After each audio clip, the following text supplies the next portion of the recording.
히브리서 기자는 이스라엘 사람들에게 예수님을 잘 설명하고자 했습니다. 예수님을 더 잘 설명하고자 대조법을 사용을 하고 있는데요. 이스라엘 사람들이 가장 잘 알고 있는 그리고 또 존귀히 여기고 있는 그 대상과 예수 그리스도를 비교하고 또한 대조를 합니다. 가장 먼저 히브리서에서 가장 먼저 언급하고 있는 존재가 바로 천사입니다. 히브리서 1장, 2장 이렇게 보면은 히브리서 기자는 이 예수님이 우리가 존귀하게 여기는 그 천사보다 훨씬 뛰어난 분이다. 훨씬 뛰어나다. 이렇게 표현을 하죠. 그리고 이어지는 3장에서는 이스라엘 백성들이 가장 그들에게 있어서 역사상 위대한 지도자로 여기고 있는 모세와 예수님을 서로 비교합니다. 예수님도 모세처럼 하나님의 집에 신실하였다라고 말하죠. 하지만 모세는 종으로 신실했고 예수님은 그 집을 맡은 아들로 신실했다. 그러니까 예수님이 모세보다 우월하다라는 것을 말하는 것이죠. 천사 모세와 비교해서 예수님을 드러내 보여주고 있습니다. 사실 우리는 이미 예수님은 온전한 인간이시기도 했지만 또한 더불어서 온전한 하나님이다. 신이자 인간이신 예수님을 우리는 알고 또한 믿고 있습니다. 하지만 유대인들은 그렇지 않죠. 그들은 예수님의 신성도 알지 못했고 또한 인정하지도 않았습니다. 그러한 유대인들에게 예수님이 어떠한 분인지 설명하는 것이 쉽지 않죠. 그래서 히브리서 기자는 이 비교하고 대조함을 통해서 예수 그리스도가 어떠한 분인지를 유대인들에게 설명해 주고 있는 것입니다. 오늘 묵상 자료의 제목을 보면 바로 그 사실을 정확하게 알 수 있습니다. 오늘 제목이 더 좋은 제물이신 예수 그리스도입니다. 그 더 좋은 제물, 유대인들이 지켜온 제사의 방식 속에 제물이 있는데 그 어떠한 제물보다 더 좋은 제물, 완전한 제물이 바로 예수 그리스도다, 이렇게 말씀하는 것입니다. 여러분, 제사가 무엇입니까? 제사를 왜 이스라엘 백성들이 드렸습니까? 하나님과 또 하나님의 백성 사이를 연결시켜주는 것, 그 관계를 형성하는 것이 바로 제사입니다. 구약에서는 하나님과 이스라엘 백성들이 직접 관계를 맺을 수가 없었습니다. 그 관계를 이어주기 위해 바로 제사장의 역할이 필수적이었죠. 제사장이 백성을 대신해서 하나님 앞에 나아갔습니다. 그리고 하나님 앞에 제사를 주도했습니다. 하나님과 백성 사이에 중간자적 역할을 감당했던 것이죠. 그리고 제사를 드리기 위해서는 제물이 필요했습니다. 죄를 고백하는 사람이 그 스스로 죄값을 감당할 수 없었던 것이죠. 왜냐하면 생명은 하나밖에 없기 때문에 죄를 감당하기 위해서는 피를 흘려야 했고 생명을 드려야 했는데 한 번 죽고 나면 다시는 살 수 없는 것 아닙니까? 그래서 그 죄인을 위해서 다시 그 죄를 대신 감당할 제물이 필요했습니다. 소나 양, 염소, 비둘기 같은 제물을 드렸던 것이죠. 그 제물의 피를 흘리는 것으로 그 죄를 지은 사람의 죄의 문제를 해결할 수 있었습니다. 제사장을 통해, 그리고 제사장이 제물을 드림으로 그 사람의 죄의 문제를 해결받을 수 있었던 것이지요.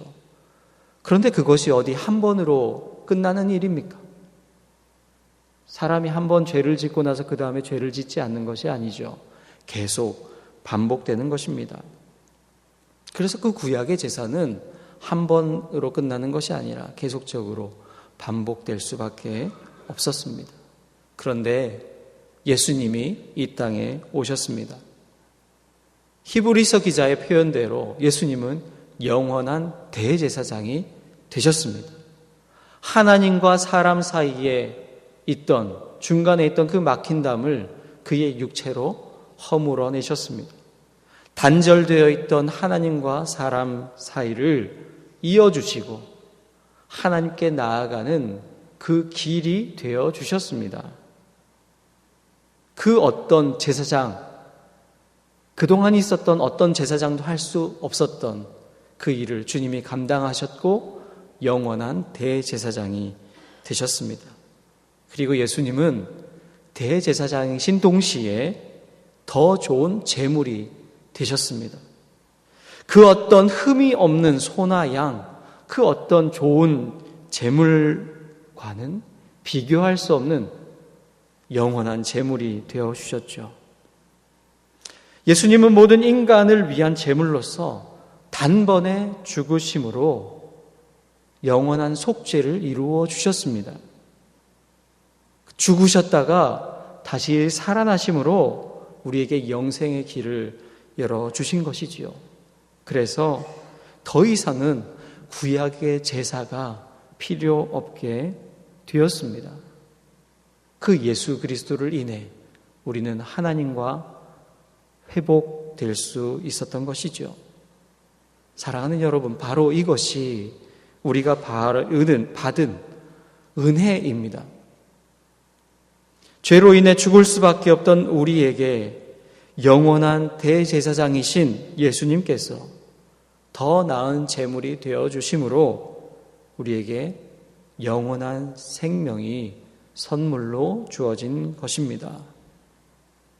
선물인 것이지요. 우리의 힘으로, 우리의 어떠한 노력이나 우리가 무엇을 행함으로 인해서 얻을 수 있었던 것이 아니라 우리 힘으로는 어떻게 할 수 없는 것을 예수님께서 단번에 영원하고 또한 완전히 해결해 주신 것입니다. 그래서 우리는 이것을 측량할 수 없는 은혜라 이렇게 말합니다. 우리는 그 은혜를 받은 사람들이죠. 그런데 여러분, 이 히브리서 말씀을 보면서 우리가 받은 그 은혜를 생각해 보며 이어지는 질문이 있습니다. 우리는 그 은혜를 받은 그 은혜에 합당한 삶을 살고 있는가라는 점입니다. 예수를 깊이 생각하며 그분을 믿는 그리스도인다운 삶을 살아가고 있는가라는 점이죠.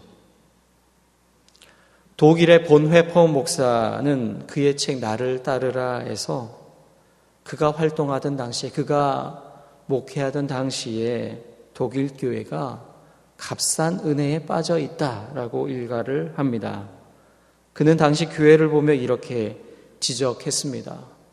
죄에 대한 고백이 없는 성만찬, 죄에 대한 회개 없이도 용서받을 수 있다는 설교, 회개가 없는 면죄의 확인, 이러한 것들이 넘쳐나고 있다고 지적을 했습니다. 무슨 말입니까? 입으로는 회개를 말하지만 진정한 회개가 없다는 것이죠.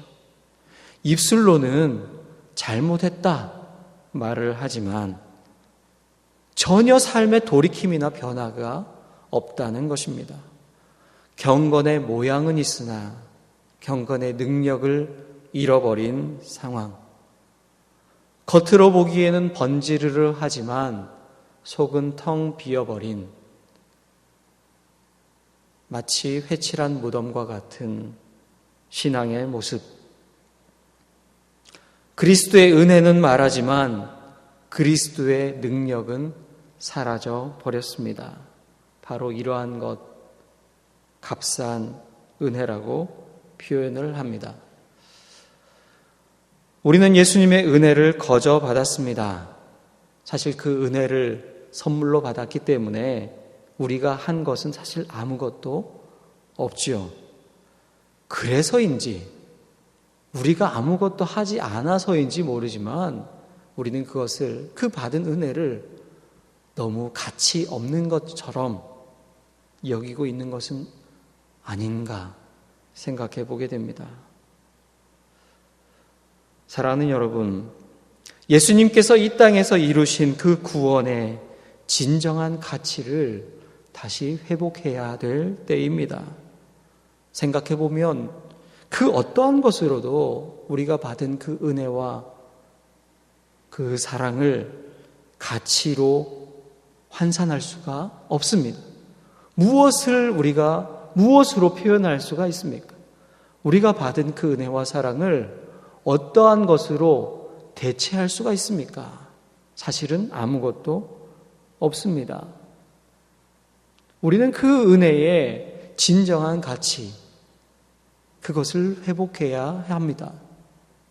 표현해보면 값비싼 은혜인 것이죠. 정말 어떠한 것으로도 대신할 수 없는 은혜를 우리는 받았습니다. 여러분, 그렇다면 그 값비싼 은혜, 어떻게 그 은혜를 회복할 수 있습니까?